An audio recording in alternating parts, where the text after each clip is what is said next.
이해되지 않는 순간에도라는 제목으로 함께 하나님의 말씀 나누려고 합니다. 지난 수요일에 창세기 17장 1절에서 8절 말씀을 통해서 아브라함의 인생의 믿음의 공백 가운데 찾아오신 하나님에 대해서 말씀을 나누었습니다. 참석하지 못한 분들을 위해서 잠깐 소개하자면 16장과 17장 사이에 13년이라는 아브라함의 믿음의 공백이 있었습니다. 아브라함이 왜 그 믿음의 공백을 가지고 있었냐면 16장에서 그가 이스마엘을 낳고 인생에 큰 문제가 없는, 어려움이 없는 인생을 살았습니다. 그래서 더 이상 하나님의 언약을, 그 약속을 바라보지 않고 자신의 그 평안한 삶, 거기에 안주해서 그의 믿음이 잠들어 있었습니다. 그런 아브라함을 하나님께서 찾아오셔서 세상이 주는 것이 아니라, 세상이 주는 충족과 공급이 아니라 하나님만이 참된 평안과 충족과 만족 되신다는 말씀을 하시고 그를 다시 한번 하나님의 그 언약의 약속 가운데로 그를 초청하십니다. 그런데 여기서 한 번 더 생각해 볼 것은 16장과 17장 사이에 13년이라는 세월이 있었다고 말씀을 드렸는데, 그 공백의 시간 동안 아브라함이 하나님을 완전히 떠나지는 않았다는 사실입니다. 그는 여전히 제사를 드렸고 아마 하나님을 섬기는 외적인 신앙의 형태는 전혀 변함이 없었을 것입니다. 아브라함의 믿음의 상황을 보더라도, 이어지는 말씀 가운데 그런 아브라함의 믿음을 보더라도 그는 성실하게 하나님을 예배하고 하나님 앞에 나왔을 것입니다. 정리하면 하나님과 약속은 잊었고 하나님의 약속에 대한 기대는 없는데 신앙생활은 그대로 하는 상태였습니다. 이것이 오늘 우리의 모습이 아닐까 생각해 봅니다. 예배드리고 기도하고 봉사하고 헌금도 열심히 하지만 어느 순간 하나님의 역사, 하나님의 약속을 기대하지 않는 것입니다. 그런 신앙이 되어서 신앙생활을 하다 보면 마음 가운데 어느 날 문득 이런 마음이 듭니다. 와, 나는 왜 더 이상 간격이 없을까? 예배드리는데 나는 왜 이렇게 간격이 없을까?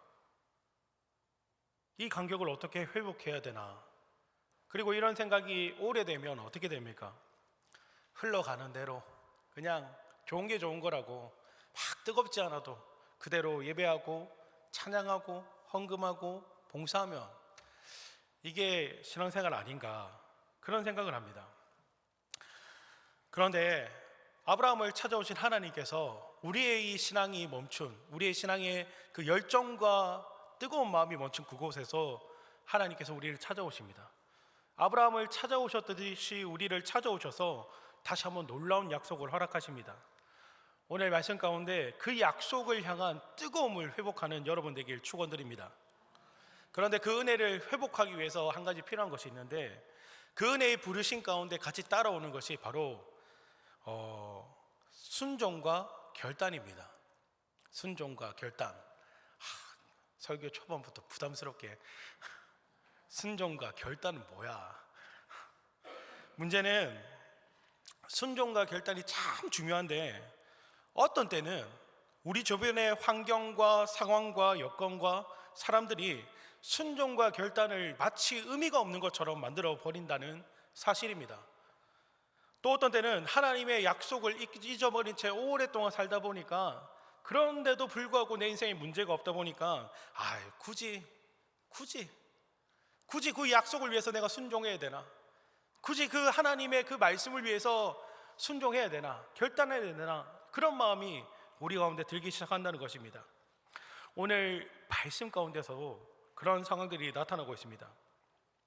오늘 본문의 15절에 보면 하나님께서 아브라함의 아내 사레의 이름을 사라로 바꿔주십니다. 사라.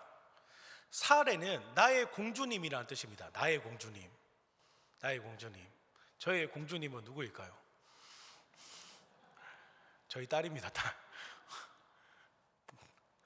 나의 공주님이라는 뜻을 가지고 있습니다. 그것은 충분히 좋은 뜻이긴 하지만 나의 공주이기에 누군가의 특정한 사람들에게 존귀한 존재라는 의미입니다.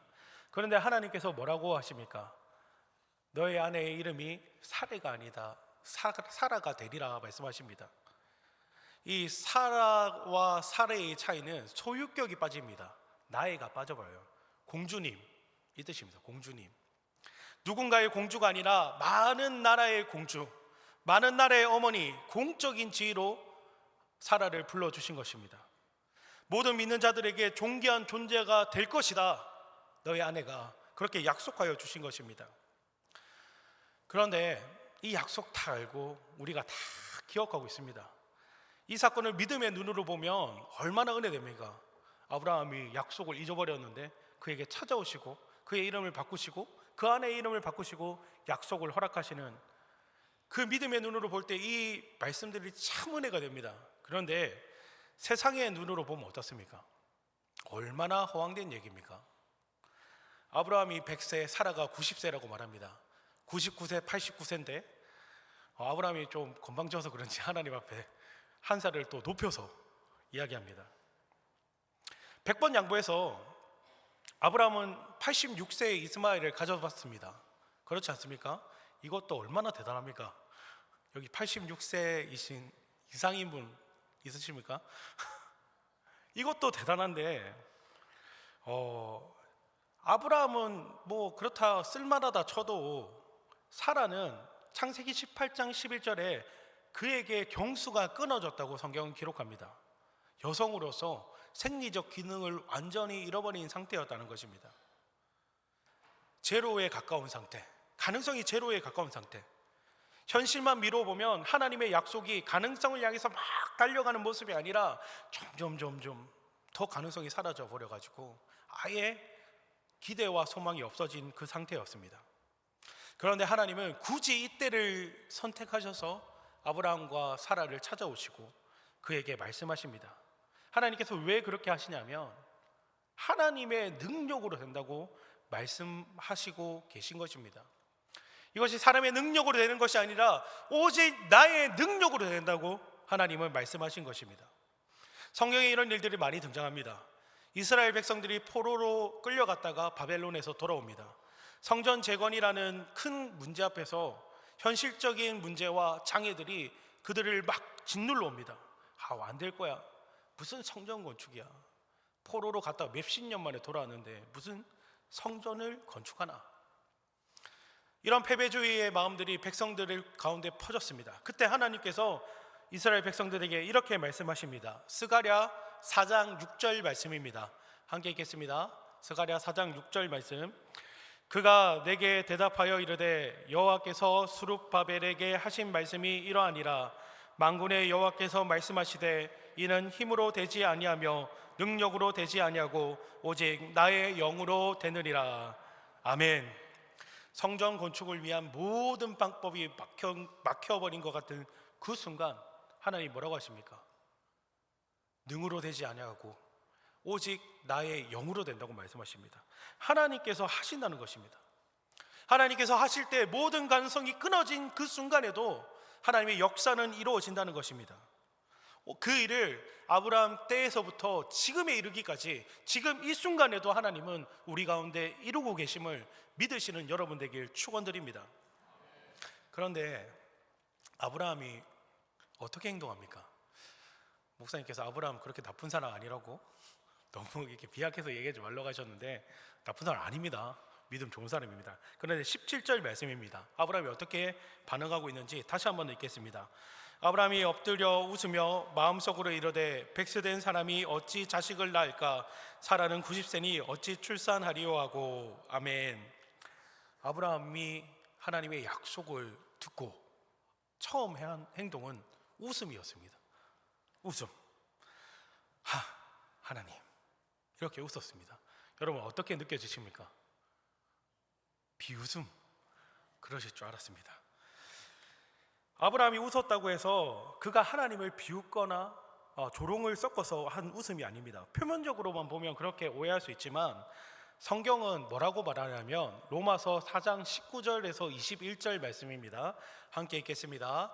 그가 백세나 되어 자기 몸이 죽은 것 같고 사라의 태가 죽은 것 같음을 알고도 믿음이 약하여지지 아니하고 믿음이 없어 하나님의 약속을 의심하지 않고 믿음으로 견고하여져서 하나님께 영광을 돌리며 약속하신 그것을 또한 능히 이루실 줄을 확신하였으니. 아멘. 아브라함이 비웃었다고 되어 있습니까? 아브라함이 확신하였다고 성경은 기록합니다. 그의 마음이 믿음 앞에서 굳건하여졌다고 기록합니다. 로마서 말씀은 아브라함이 가능성이 제로인 순간, 아무것도 이루어지지 않은 그 순간, 현실과 상황이 그에게 어떤 소망을 허락하지 않는 그 순간에도 그의 믿음이 견고해졌다고 성경은 기록합니다. 그렇다면 아브라함은 왜 웃었을까요? 아브라함을 찾아오신 하나님께서 갑자기 그에게 아들을 주시겠다 하십니다. 얼마나 좋겠습니까? 그렇다고 좋아서 웃은 건 아니고, 그리고 또 이어서 말씀하시는데 너는 열국의 아비가 될 것이다. 그리고 너의 아내는 열국의 어머니가 될 것이다. 이렇게 말씀하십니다. 한 개인으로서는 도무지 꿈꿀 수 없는 꿈과 비전을 그에게 주신 것입니다. 여러분, 우리 가운데 하나님이 오셔가지고 누군가에게 너는 열국의 어머니가 될 거다 이렇게 말씀하신다면 어떤 마음이 들겠습니까?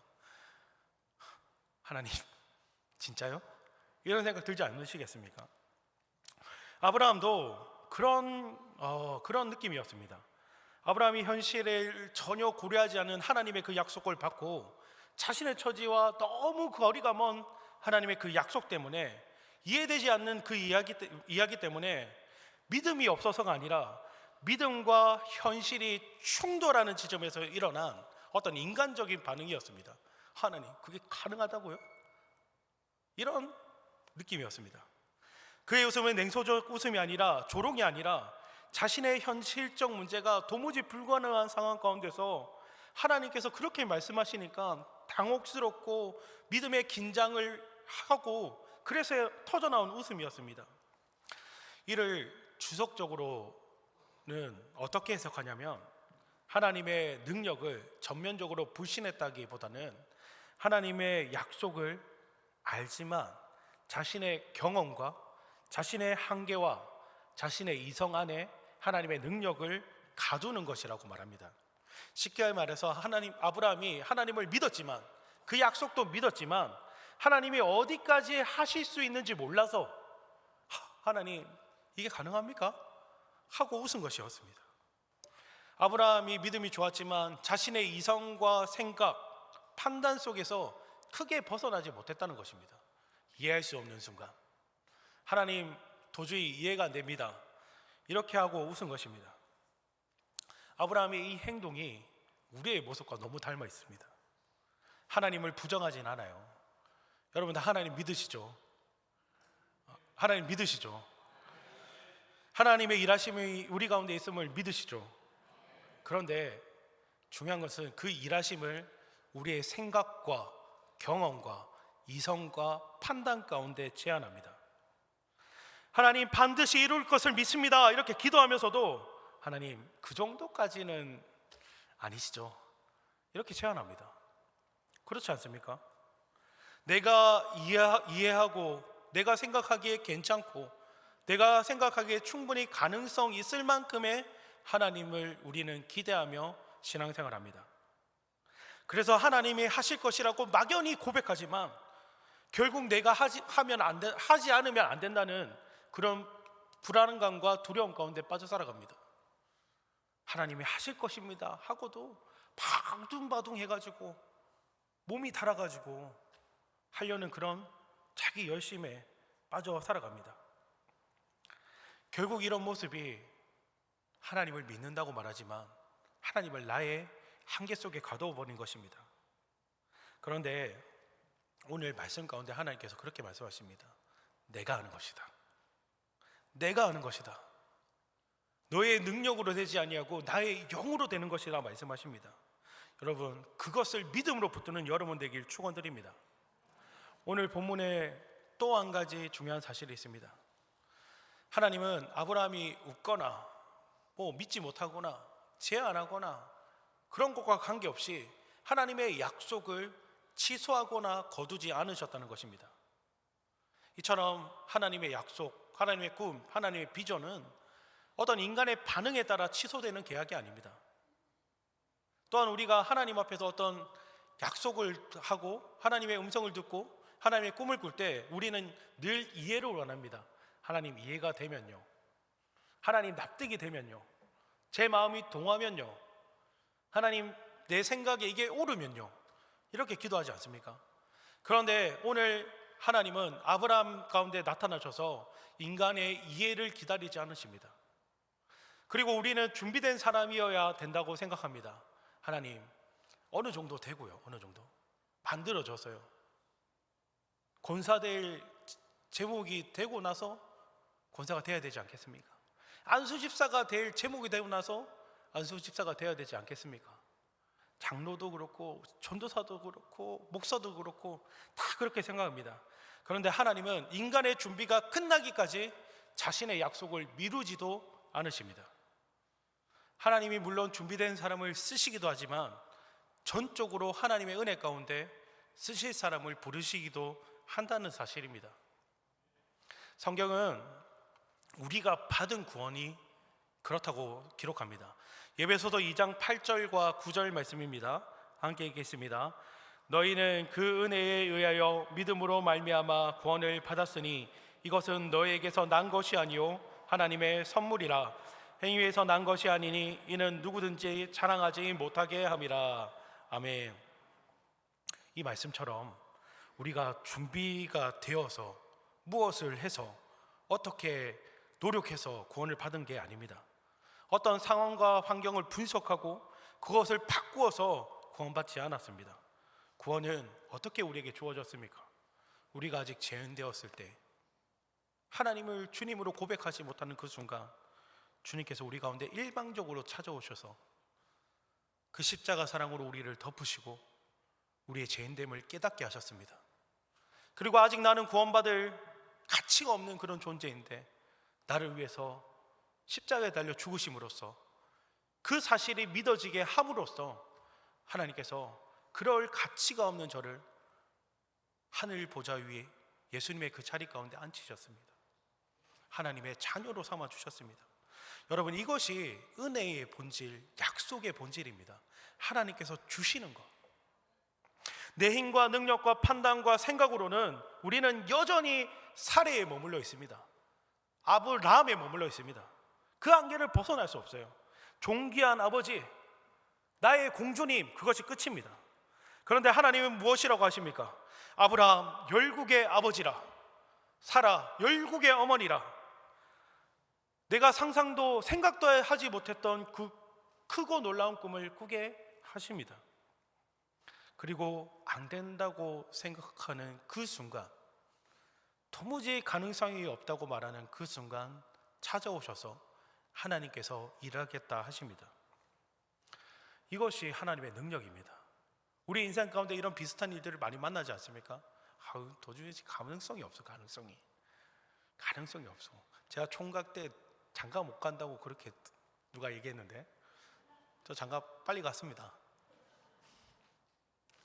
여러분, 하나님의 능력은 불가능을 가능하게 하는 것입니다. 그것을 붙드는 여러분 되길 축원드립니다. 이것이 하나님의 능력임을 붙든다면 이제 필요한 것이 무엇입니까? 그 능력을 우리가 경험해야 되지 않겠습니까? 어떻게 경험할 수 있습니까? 우리가 아브라함의 사건을 보면서 또 한 가지 얻을 수 있는 것은, 기억해야 할 것은, 아브라함이 비록 웃었지만 자신의 한계에서 벗어나지 못했지만 하나님 앞에 그는 엎드려 있었다는 것입니다. 하나님을 완전히 경배했습니다. 그는 이해가 되지 않아도 하나님 앞에 엎드렸습니다. 자신의 이성과 판단과 계획과 뜻이 허락하지 않아도 하나님의 놀라운 뜻과 계획에 자신을 엎드렸습니다. 자신의 생각과 계획이 아니라, 자신의 느낌이 아니라 대신 하나님의 크고 놀라운 뜻을 선택했습니다. 이것이 아브라함을 믿음의 아버지로 만든 것입니다. 그래서 그가 어떻게 합니까? 23절 말씀입니다. 함께 읽겠습니다. 이에 아브라함이 하나님이 자기에게 말씀하신 대로 이날에 그 아들 이스마엘과 집에서 태어난 모든 자와 돈으로 산 모든 자, 곧 아브라함의 집사람 중 모든 남자를 데려다가 그 포피를 베었으니. 아멘. 아브라함 이해가 되지 않고 내 생각에는 도무지 안 될 것 같다는 그런 믿음이 그 마음 가운데 살짝 들어있을 수도 있습니다. 그러나 그것과 관계없이 그는 자신의 생각을 선택하지 않고 하나님의 뜻을 선택합니다. 그리고 하나님의 말씀대로 그날로 즉시 자신의 집에 있는 모든 남자에게 할례를 행합니다. 아브라함이 행한 이 할례는 단순한 육체적 행위가 아니라 우리 가문이, 내 속에 속한 모든 백성들이 하나님의 백성이라는 표징의 약속이었습니다. 하나님께 속했다, 우리는 하나님의 백성이라는 외적 증거였습니다. 이 신약에서는 이 할례에 대해서 로마서 2장 28장과 29절에서 이렇게 기록합니다. 함께 읽겠습니다. 무릇 표면적 유대인이 아니요 표면적 육신의 할례가 아니니라. 오직 이면적 유대인이 유대인이며 할례는 마음에 할지니 영에 있고 율법 조문에 있지 아니한 것이라. 아멘. 신약은 할례를 육신의 문제가 아니라 마음의 문제로 옮깁니다. 칼로 베는 게 할례가 아니라 하나님 앞에서 나의 옛사람, 자아, 계산, 고집, 생각, 판단, 이것을 잘라내는 것이 할례라고 말합니다. 그전에는 하나님 없이도 살 수 있었고, 하나님 없이도 인생이 평안하면 괜찮다고 생각했고, 주님 없이 못 산다고 고백했지만 세상 가운데서만 열심히 달렸다면, 이제는 영적인 할례를 받은 우리는 우리가 주님 없이는 정말 단 한순간도 살 수 없습니다. 내가 죽고 이제 예수로 살아가겠습니다, 이런 믿음의 고백으로 살아가는 것이 영적인 할례라는 것입니다. 내 생각과 내 판단이 아니라 하나님께서 나에게 주신 은혜대로 살겠다는 믿음의 결단입니다. 오늘날 우리가 받은 할례는 무엇입니까? 그렇다고 해서 더 열심히 하고 더 어떻게 하라는 것이 아닙니다. 내 삶의 주도권을 하나님께 넘겨드리는 것입니다. 내가 주인이 아니라 하나님이 주인이시다, 이렇게 고백하며 살아가는 것입니다. 여전히 이해되지 않고 불가능해 보이지만, 납득되지 않고 하기 싫은 그 순간에도 하나님의 편에 서고 하나님이 주신 마음대로 순종하는 것이 영적인 할례입니다. 아브라함에게 하나님의 약속이 굉장히 멀어 보였습니다. 희미해 보이고 이루어질 것 같지 않고, 반면 아브라함이 가진 현실은 어떻습니까? 100세, 90세 수치적으로 눈앞에 다가와 있습니다. 그리고 아내는 여성으로서의 생리적 기능을 모두 다 잃어버렸습니다. 다도 이제 다 다를 대로 달았습니다. 현실의 문제와 장애는 너무나 명확했습니다. 가까웠습니다. 아브라함도 그 사실을 모르지 않았고 확실히 인식하고 있었습니다. 오죽하면 하나님 말씀하시는데 웃음이 터져 나올 정도였겠습니까? 그러나 아브라함은 엎드려 하나님께 경배하고 자신이 이해되지 않는 순간에도 은혜 주시는 하나님을 선택합니다. 하나님, 맞습니다. 나 아직 이해되지 않지만, 납득되지 않지만, 순종하기 힘들지만 하나님이 옳으십니다. 주님께서 나의 주인이십니다 하고 엎드렸습니다. 이 믿음의 순종이 현상으로 나타난 것이 하나님의 말씀대로 할례를 받은 것이었습니다. 그는 지체하거나 망설이지 않았습니다. 자신의 이성과 판단을 끝까지 붙들지도 않았습니다. 오늘 말씀하시는 하나님의 은혜에 순종했습니다. 이해되지 않는 순간에도 하나님 앞에 엎드렸습니다. 우리의 모습은 어떻습니까? 우리는 믿음이라 생각하면 의심 없이 완전 무결하게 하나님을 쫓아가는 것이라고 생각합니다. 찍소리 안 하고. 그런데 그렇게 하실 수 있는 분이 물론 있을 거라 믿습니다. 근데 저는 좀 힘들 것 같아서. 근데 그것이 믿음이 아닙니다. 사실 믿음은 내 생각과 내 마음과 내 판단에는 안 될 것 같아도, 내 뜻으로는 도무지 하고 싶은 생각이 안 들어도 사랑하고 섬기고 헌신하고 드리고 주님 앞에 나오고, 이것이 예배고 이것이 믿음입니다. 사랑하고 존경하는 성도 여러분, 우리가 인생에 이해되지 않는 순간들을 만나요. 제가 어제 설교를 쓰고 있는데 그래, 우리가 인생에 이해되지 않는 믿음의 순간들이 많지, 이렇게 말씀을 막 묵상하고 있었습니다. 그런데 그 옆에 앉아있던 한 장로님께서 갑자기 다 이해 안 돼요. 다 이해. 실제로 그렇습니다. 여러분, 우리 인생에 이해할 수 있는 것들이 얼마나 되겠습니까? 매 순간이 이해되지 않는 순간입니다. 그런데 우리가 붙들어야 될 것이 무엇입니까? 십자가 은혜의 복음, 오늘 나에게 주시는 하나님의 은혜 아니겠습니까? 백문일답으로 유명하신 대학생 선교회 CCC의 총재인 김중곤 목사님께서 이런 글을 남기셨습니다. 여러분, 백문일답 아시나요? 대학 청년들을 싹 모아놓고 한 몇천 명이 모여서 이 김중곤 목사님이 여러분 인생의 길은 무엇입니까? 하면 청년들 수천 명이 예수 그리스도! 여러분 인생의 답이 무엇입니까? 예수 그리스도! 그래서 백문일답입니다. 100개의 질문을 해도 답은 예수님 한 분이다. 그 목사님께서 이런 글을 남기셨습니다. 자신의 인생을 돌아보면서 이렇게 고백합니다. 나는 어머니와 사랑하는 세 형들이 차례로 급사하는 것을 보았습니다. 6.25 때는 아버지와 가족들이 공산당에게 학살당하는 것을 목격했습니다. 어린 시절에는 동생이 불놀이를 하다가 불에 타 죽는 슬픔을 체험했습니다. 또 다른 동생 하나는 집 근처 벌목장에서 놀다가 나무에 치여 죽는 것을 보았습니다. 몇 년 전에는 고등학교 교감으로 봉직하던 착하디 착한 동생이 10살에서 16살까지 줄줄이 있는 딸 넷을 남겨놓고 간암으로 죽는 아픔을 겪었습니다. 그런 일이 있은 지 1년 후에는 내 딸이 위암으로 고통을 겪다가 어린 두 딸을 부탁한다는 말을 남기고 죽는 참혹한 비극을 당했습니다. 그 다음에는 동생과 재수가 죽고 막내 동생은 간경화로 시한부 인생을 살고 있습니다. 고아원을 차려야 할 정도로 모두 자녀들을 맡기고 떠났습니다. 얼마나 기가 막힙니까? 이 목사님이 이 글을 쓰실 때 연세가 60세 밖에 안 되었다고 합니다. 이런 기가 막힌 상황에서 목사님께서 이렇게 고백합니다. 정직하게 고백하면 나는 하나의 얼굴로는 웃고 다른 얼굴로는 운다.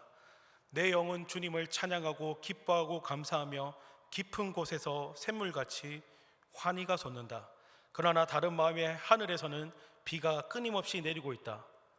옆을 보면 정신 착란증에 걸릴 것 같고 위를 보면 현기증이 난다. 내 안을 들여다보면 죄와 초한 것이 있고 과거는 회한과 슬픔뿐이고 미래는 안개처럼 불확실하고 불안하다. 그리고 이어서 이렇게 고백합니다. 이 부분이 중요합니다. 그래서 나는 주님만 바라보아야 한다. 한 해 한 해를 사는 것이 아니다. 하루하루를 사는 것도 아니다. 한 발짝 한 호흡 주님을 사랑하며 창세기 첫날처럼 날마다 영원한 것으로 그 첫사랑으로 살자. 주님을 호흡하며 살자. 내게 깊은 위로와 감사와 찬송이 있다. 그것은 내게서 온 것이 아니라 성령께서 내게 은혜로 주시는 것이다. 여러분, 이 목사님은 평생을 이해되지 않는 순간에 있었지만 한 발짝 한 호흡을 주님을 바라보며 주님께서 가신 그 길을 이해되지 않는 순간에도 걸어가셨습니다. 사랑하는 성도 여러분, 우리는 마음으로 감동이 되고 다음으로 이해가 되고 다음으로 상황과 여건이 되어야지 순종한다고 말합니다. 그런데 오늘 말씀은 우리에게 분명히 요구합니다. 이해가 다 된 후에 하는 것이 아니라 상황이 허락해서가 아니라 내가 너에게 준 그 은혜로 살아가라 하십니다. 여러분, 오늘 우리의 삶에 하나님께서 요구하시는 영적인 할례는 무엇입니까? 우리가 하나님 앞에 내려놓지 못한, 주도권을 내려놓지 못한 그것이 무엇입니까? 재물입니까? 건강입니까? 자녀입니까? 가정입니까? 그 모든 주도권을 주님께 내려놓는 여러분 되길 축원드립니다. 내가 하면 사례입니다. 내가 하면 아브라함입니다. 그러나 하나님께서 하시면 사례를 사라로 바꿔주시고 아브라함을 아브라함으로 바꿔주십니다. 크고 놀라운 그 계획을 우리 인생 가운데 가지고 계십니다. 여러분, 그 하나님의 크고 놀라운 계획, 그 꿈을 이루기 위해서 오늘 여러분에게 주신 하나님의 그 은혜에 순종하는 여러분 되길 축원드립니다. 기도하겠습니다.